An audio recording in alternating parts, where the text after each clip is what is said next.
Olá pessoal, tudo bem? Sejam bem-vindos.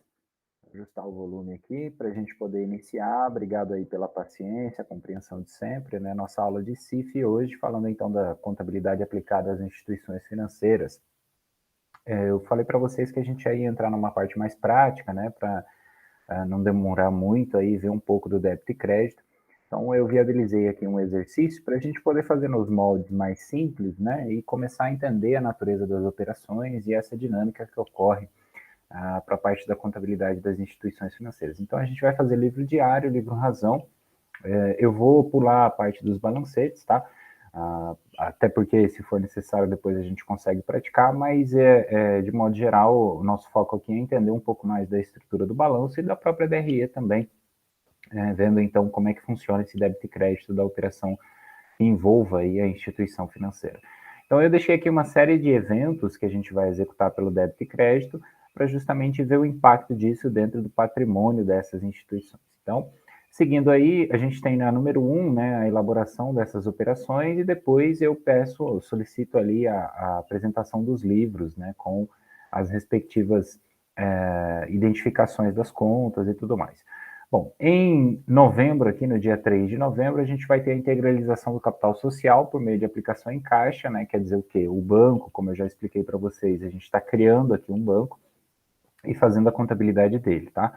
Então, neste caso, ele não vai utilizar uma conta bancária, né? Ele vai ter o chamado caixa ou cofre, né? Que seria ali um conjunto de reservas que ele vai ter em espécie, fundamentalmente, né? E a contabilidade, ela vai acompanhar esse processo. A gente tem que tomar alguns cuidados, principalmente em relação a algumas operações em específico, por conta da natureza, né? Porque nós temos que lembrar o seguinte: as operações que são registradas pela contabilidade, né, ou a norma geral da contabilidade, aplica-se então a lógica, o regime de competência. Tá? E aí, em alguns eventos ali, a gente tem que observar algumas circunstâncias. De modo geral, a integralização do capital social, ela não vai ser muito diferente, né? Origem como crédito e destino, então, efetivamente, a aplicação ou para onde foi essa conta. Então, para a gente ver isso pelo débito e crédito, eu montei esse modelinho, né, que eu uso aí nas outras disciplinas, eu acho que fica mais dinâmico, mais fácil de compreender, e a gente vai seguir aqui a sequência.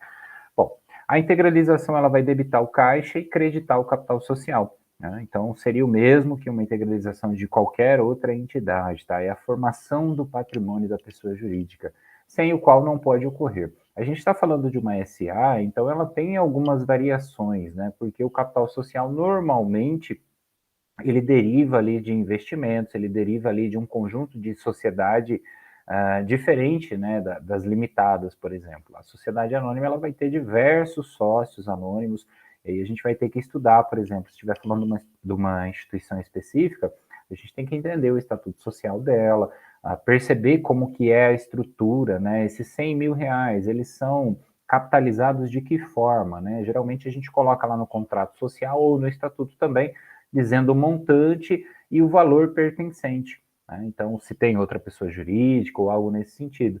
E aqui a gente vai simplificar esse processo, tá? Então, é 100 mil reais, a gente vai imaginar que seja um único sócio, né? Sei lá, 100 mil cotas no valor de R$ 1, por exemplo, tá? Para não discutir muito nesse primeiro momento aquela questão da própria ação, né? Do valor líquido da ação e etc, tá? Mas para ter uma base. E aí, em seguida, a gente vai ter uma operação que seria a abertura de conta corrente para a pessoa física, né, com o depósito à vista. Eu coloquei dessa forma para a gente ir associando aquelas nomenclaturas, né? Eu não falei isso antes, mas vale lembrar. É importante assistir aquela aula mais teórica para pegar os conceitos das operações, né, os tipos de depósitos que a gente tem, as operações passivas e ativas, para recordar mais ou menos aí essa estrutura. Lá eu mostrei alguns débitos e créditos também, mas a gente fez um raciocínio por completo. E aí, então, quando tenho aqui, eu sou o banco e eu tenho a abertura de uma conta, como é que eu vou viabilizar isso dentro do meu livro diário? A abertura de conta por si só, sem depósito, neste caso aqui, ela não justificaria, né, o registro patrimonial, ok? Porque ela não gera uma obrigação efetivamente, né? Por isso que normalmente, inclusive, os próprios bancos, as instituições, vão solicitar ali já um depósito inicial, né, para manutenção. Porque para efeito de controle, de gestão e etc., isso vai, de certa forma, gerar um custo para a instituição financeira, né? e ela tem que considerar esse custo também. Então, muitas das vezes solicita-se ali uma operação mínima, né, um depósito mínimo. Aqui a gente já está fazendo direto com o valor em específico aqui de R$ 100. A lógica é, o banco recebe o dinheiro, esse dinheiro ele guarda no caixa, né, no seu cofre, vamos sempre associar essas duas coisas, e ao mesmo tempo ele está gerando o quê? Uma obrigação. Lembra que o banco ele vai ser um intermediador financeiro, né? Ele vai realizar as operações nesse sentido.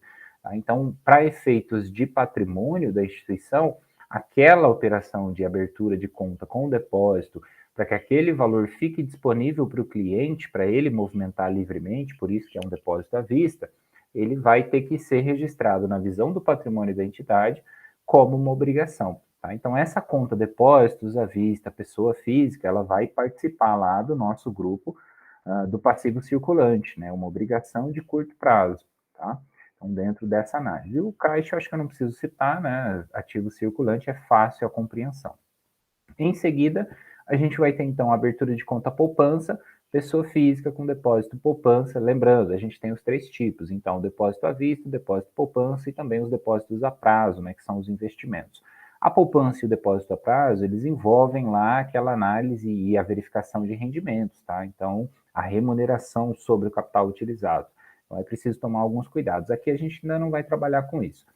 Então, na abertura de conta poupança, a gente só separa. Por quê? Porque a conta corrente é uma coisa, a conta poupança é outra, inclusive para fins de contabilidade. Né? Se você observar aí no seu extrato, no seu controle de aplicativo de banco, por exemplo, você vai notar que você tem duas contas, né?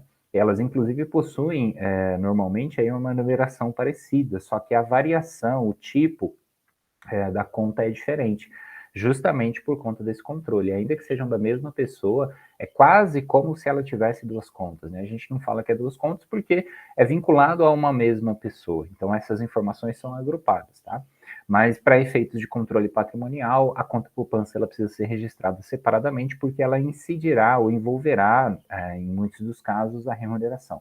Como que funciona a remuneração, como que é o aspecto, aí a gente vai vendo em ocasiões oportunas, mas em resumo, ela tem condições específicas pré-determinadas em lei, né? Inclusive houve uma atualização lá, tem uma remuneração antes de 2012, que era uma regra, e depois de 2012. Quem que dita essa regra? Lá o Bacen, que a gente estudou, os órgãos normativos e supervisores e controladores do Sistema Financeiro Nacional. Tá? Então eles vão editar os normativos, as instruções, né, enfim, as circulares, etc., ou até mesmo se houver a necessidade de legislação, para regulamentar os processos. Hoje a poupança é uma taxa fixa mais a TR, né, que é a taxa referencial, que aí já fica um pouquinho mais complexo, mas em resumo, né, a gente vai trabalhar com rendimentos em específico quando houver, que eu vou passar para vocês qual é a taxa, o sistema de cálculo e tudo mais.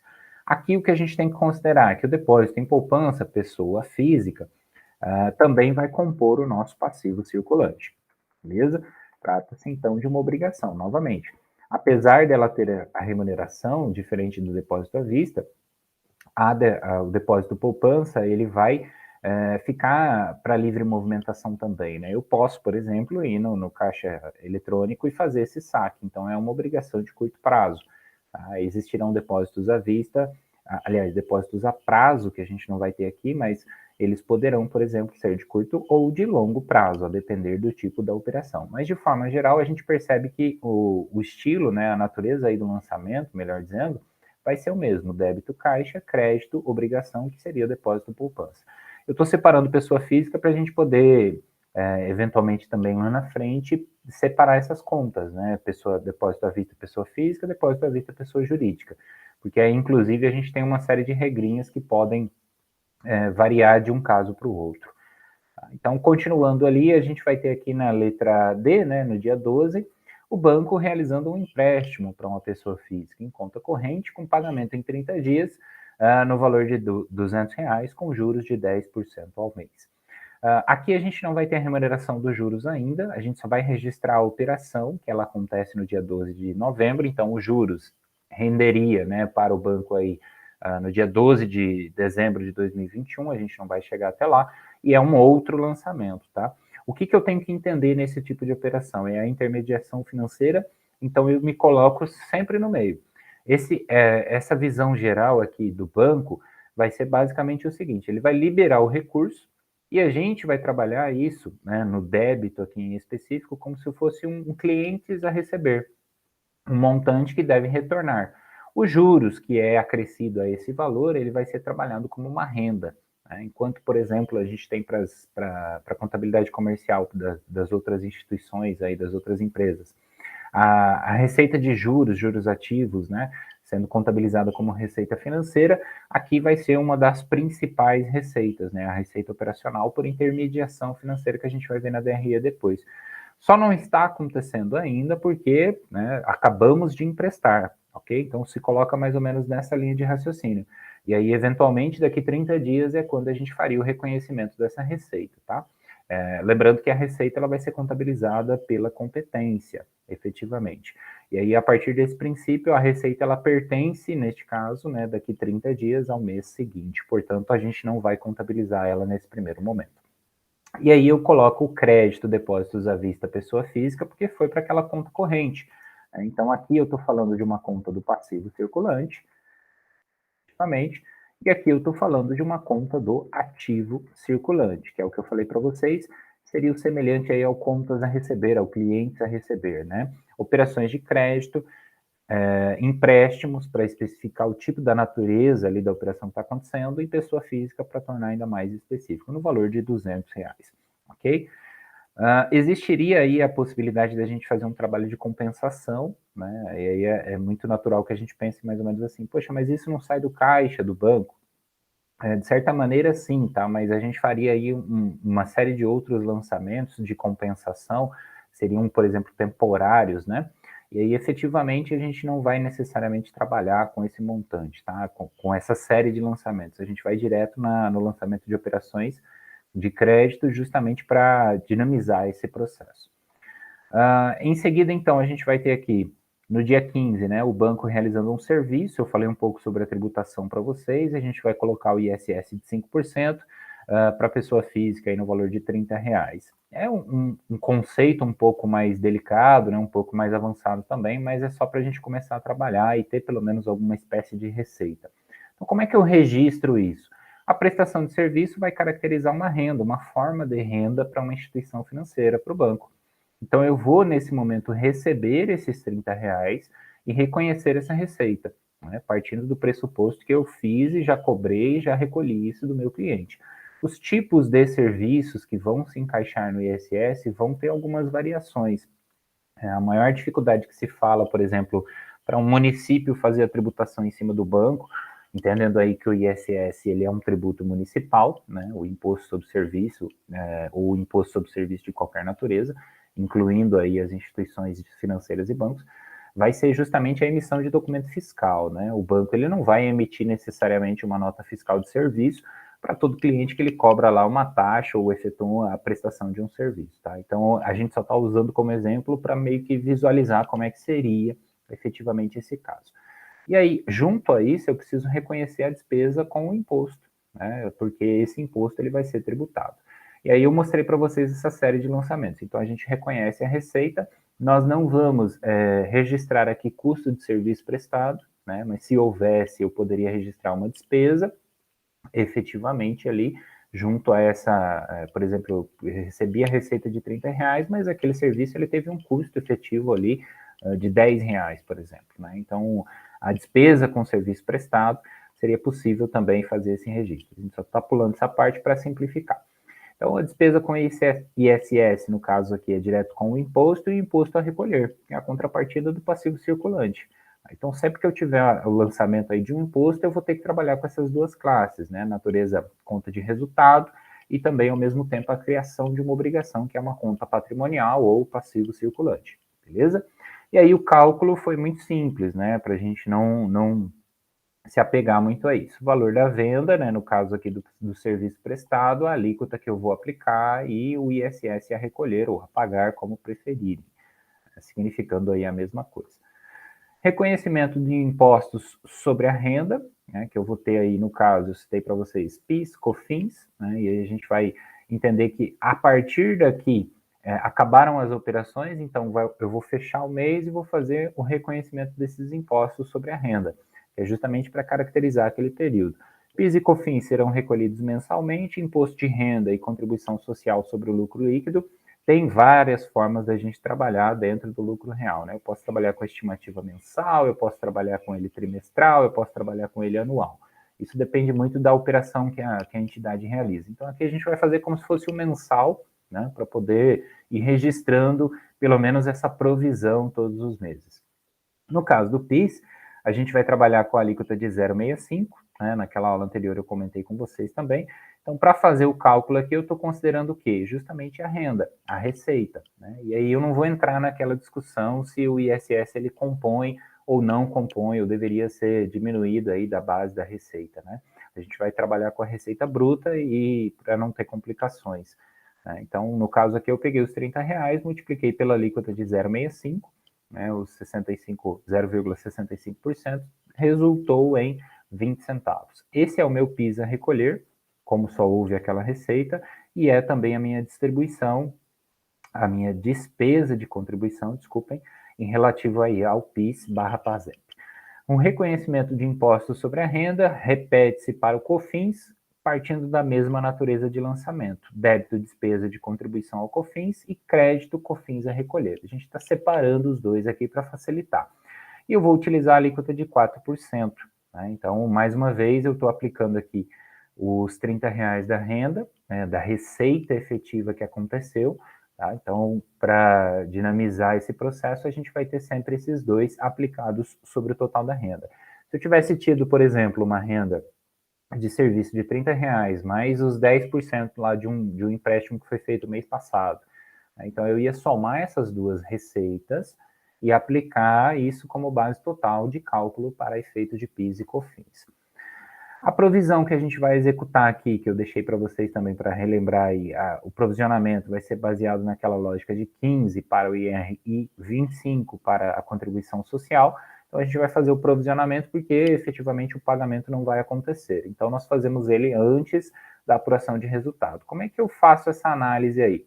Eu vou ter que considerar as minhas receitas e as minhas despesas até aquele presente momento. É como se eu já estivesse elaborando a minha DRE, né, de certa forma. Então, eu deixei aqui do lado, olha, para calcular o IRPJ, eu vou considerar as minhas receitas menos as minhas despesas, que até o presente momento foram de ISS, PIS e COFINS, né, somando esses 2,90 aqui que a gente calculou.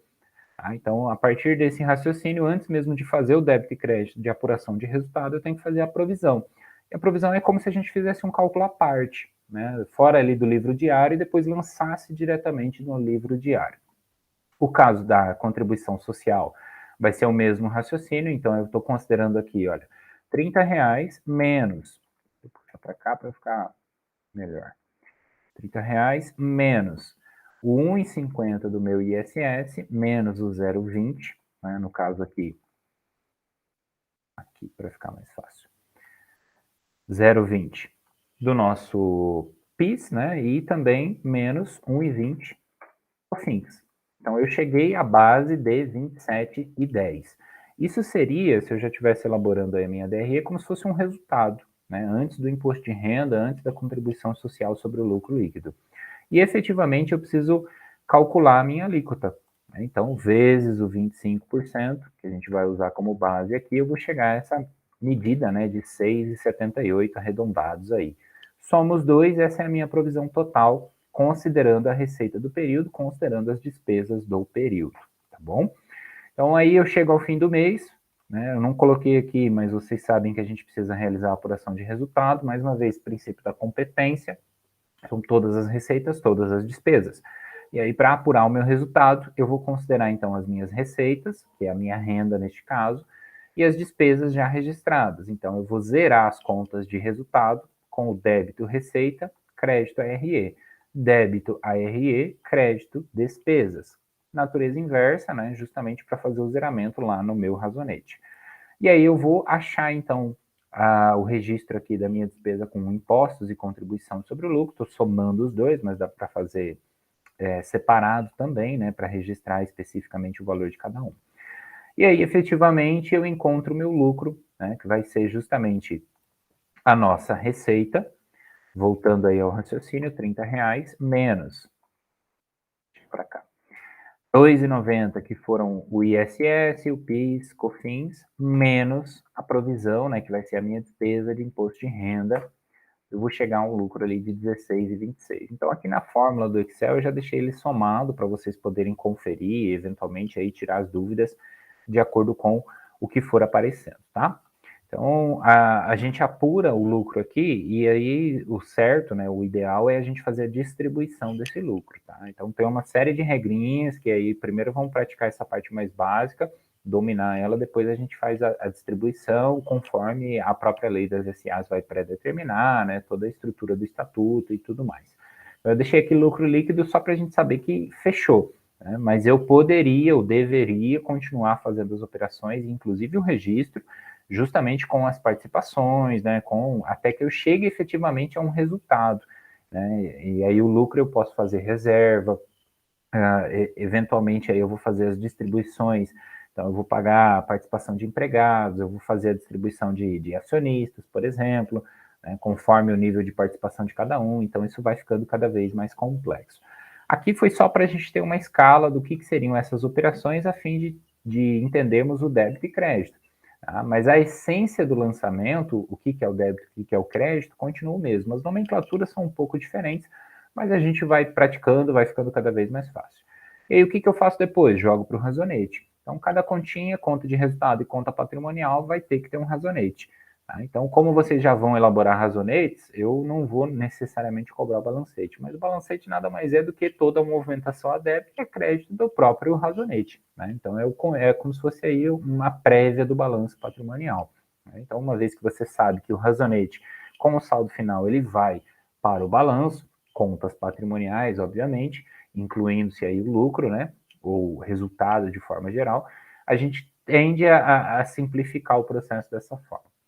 Então, para o caixa, eu vou apenas replicar aqui os lançamentos, encontro o saldo final, capital social, e aí eu separo, olha, depósitos à vista, depósitos pessoa física, aí no caso poupança, operação de crédito, tá? Então, na dúvida, para vocês irem praticando, né, vai considerando aí, vai colocando junto com os nomes, né, já para ir se localizando onde é que cada continha vai, enfim.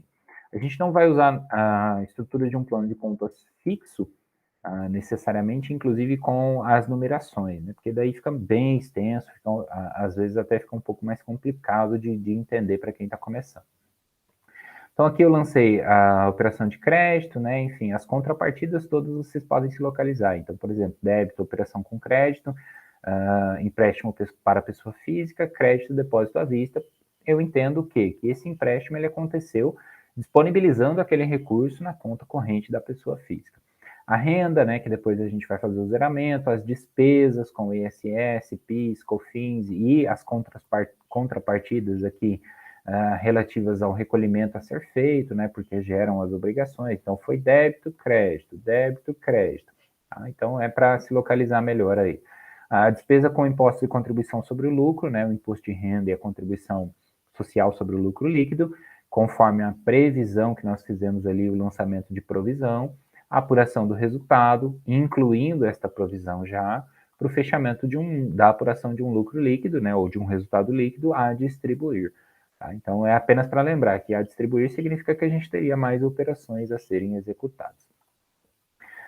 Aí a gente chega para o balanço, né, para fazer a montagem. O que eu tenho que saber do balanço das instituições financeiras? Eu tenho que tomar cuidado porque a estrutura, por exemplo, de um banco vai ser diferente da estrutura de uma corretora de valores, né? Eles vão seguir o mesmo plano de contas, só que é exatamente por isso que o plano de contas ele é tão grande, né? Ele é tão complexo, porque além disso ainda ele envolve algumas contas ali que trabalham com contas governamentais, né?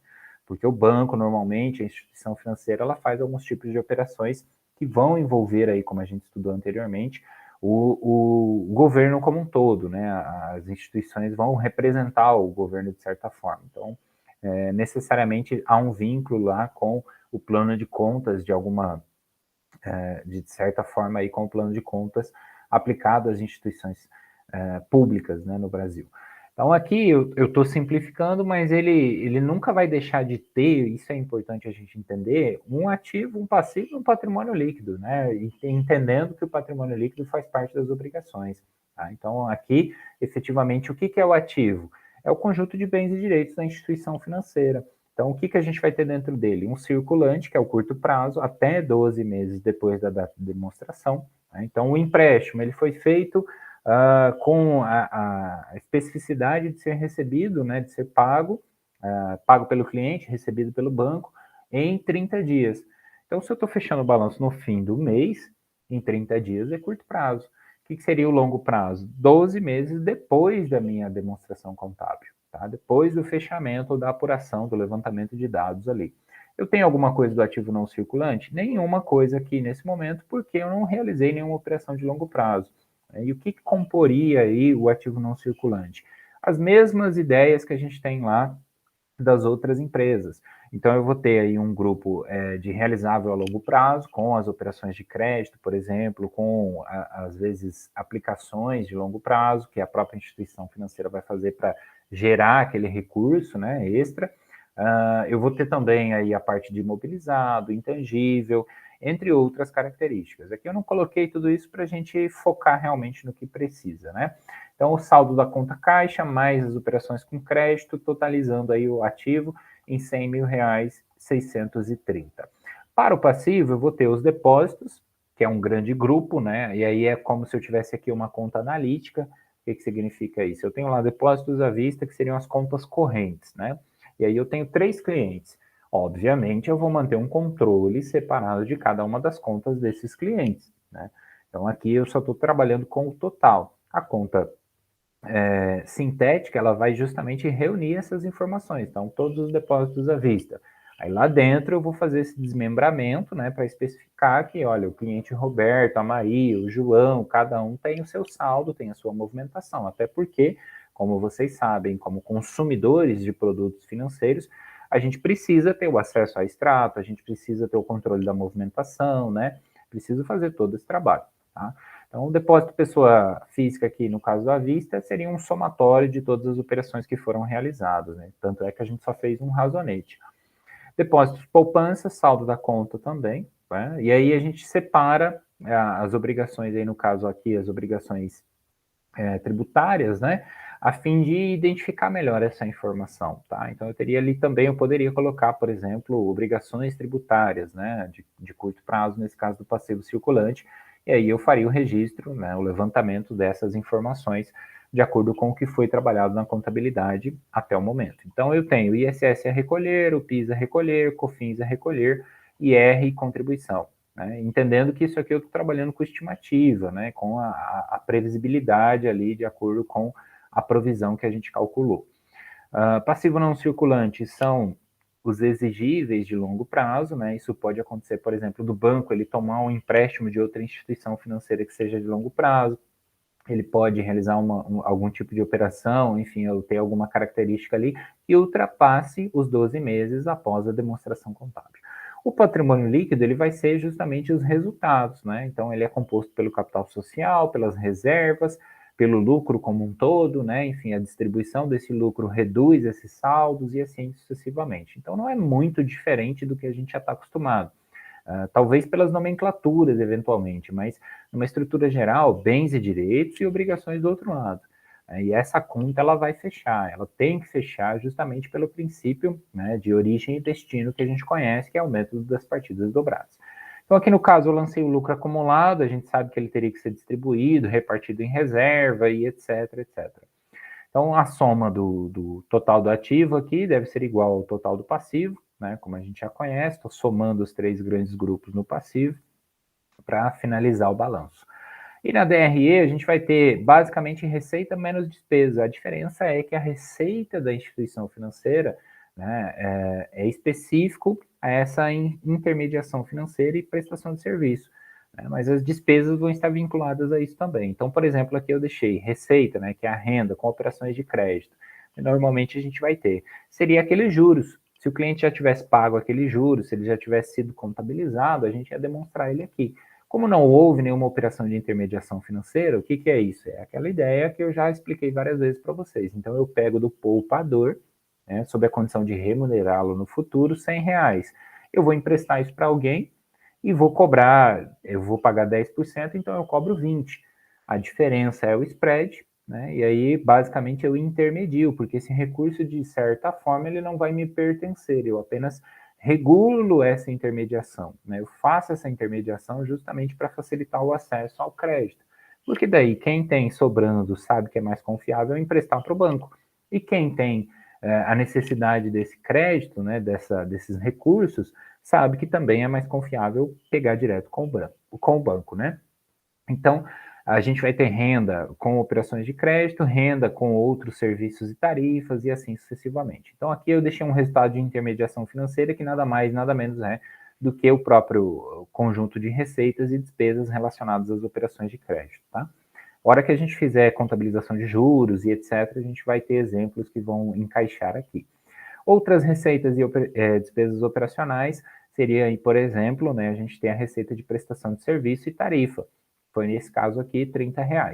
E aí, junto a isso, eu vou ter uma despesa, que seriam as despesas tributárias, que é o ISS, o PIS e COFINS, calculados da mesma, ou representados, né, demonstrados da mesma forma que a gente calculou anteriormente, tá? E aí eu vou ter um resultado operacional líquido, né? E a partir desse resultado operacional líquido, a gente fez lá a tributação em relação à renda, né? Ao lucro, melhor dizendo, e aí efetivamente eu lancei aqui o imposto de renda e a contribuição social. Dá para fazer muitas outras divisões, né, organizar melhor essa informação, mas aqui é um modelinho simplificado, tá? Para que a gente possa trabalhar dentro dessa linha de raciocínio. Até que eu chego no meu lucro líquido, que neste caso, por ser uma única competência, vai ser o mesmo do balanço, né? Lembrando que lucro acumula. Tá? Então, mesmo que seja distribuído em alguma condição, não quer dizer que eu vou distribuir 100% dele. Então, a partir desse preceito aqui, o nosso lucro ele vai bater com o do balanço.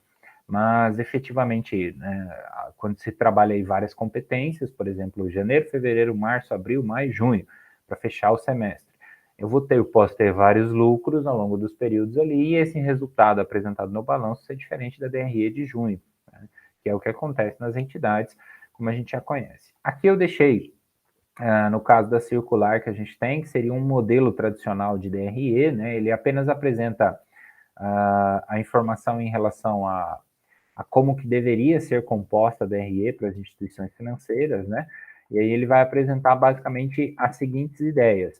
Principais receitas e despesas de intermediação financeira, que é o que a gente viu, o resultado disso, né, que é receita menos despesa, outras receitas operacionais, as principais despesas operacionais, e aí eu vou ter ali incluso, né, provisão, segregada aí por classe, e o resultado operacional.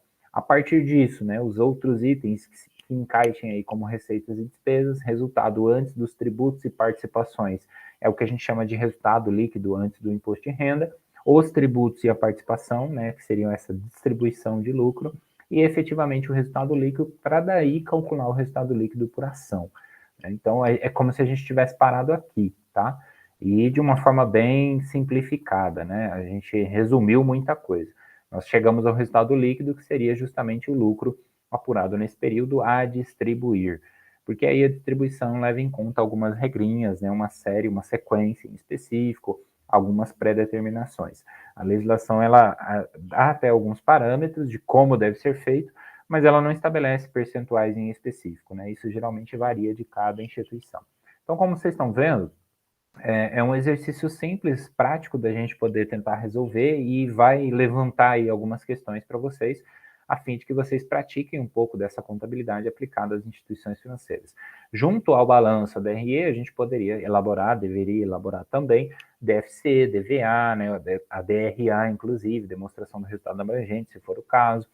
Então, outras demonstrações, como DMPL, por exemplo, para poder ir verificando e apresentando tudo isso. Lembra sempre que o banco, por ele ter possivelmente aí o seu capital aberto, ele vai necessariamente ter que fazer a prestação de contas de acordo com a lei 6.404, né, de 76, que vai justamente estabelecer os critérios. Então, vai ter lá uma lista de demonstrações contábeis.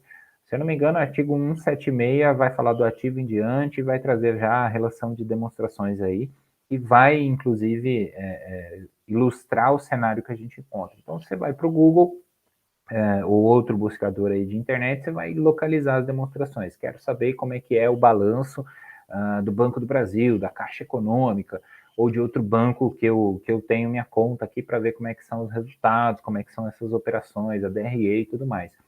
Só lembra de observar.